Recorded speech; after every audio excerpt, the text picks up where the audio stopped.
অবশ্যই দল তো যেটা দল দিয়েছে one of the best player দেশের যারা ওদেরকেই নেওয়া হয়েছে ম্যাক্সিমাম, যেটাই এটার আমাদের সময় থেকে যারা যারা পুলভুক্ত ছিল ওখান থেকেই কিন্তু এই 15 জন স্কোয়াডটা দেওয়া হয়েছে।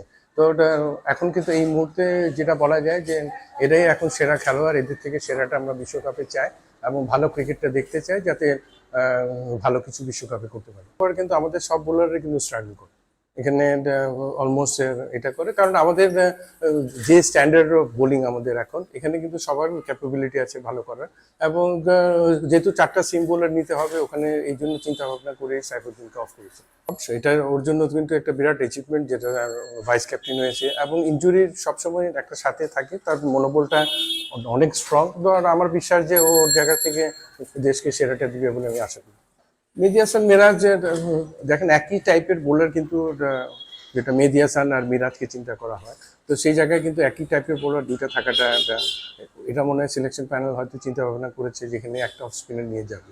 তো আমার মনে হয় ওই জায়গায় মিরাজের জন্য ব্যাড লাগছে এই ওয়ার্ল্ড কাপের স্কোয়াডে। এখানে দেখেন কিছুদিন ধরে কিন্তু অফ ফর্মে যাচ্ছে, এটা ঠিক, কিন্তু তারপরে এটা আপনাকে চিন্তা করতে হবে আমাদের যে কজন ফ্রন্টলাইনের ব্যাটসম্যান আছে তাদের মধ্যে লিটন একজন। তো এই জায়গা থেকে কিন্তু ওই এক্সপিরিয়েন্সটাকে কিন্তু এরা চিন্তা ভাবনা করে স্কোয়াডে রেখেছে।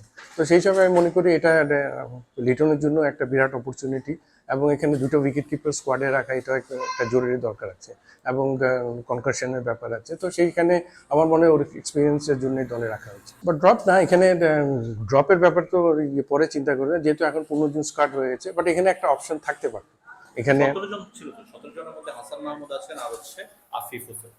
সেক্ষেত্রে কি আপনি 17 জনে রাখতেন মোসাদ্দেককে নাকি 15 জনে রাখতেন? বাট 17 জনে রাখাটা দরকার ছিল। 17 জনে আফিফকে যেহেতু চিন্তা ভাবনা করছে, আফিফও ক্যাপেবল ভালো খেলা, বাট এখানে একজন বাড়িয়ে 18 জনের রিজার্ভ রাখা উচিত ছিল।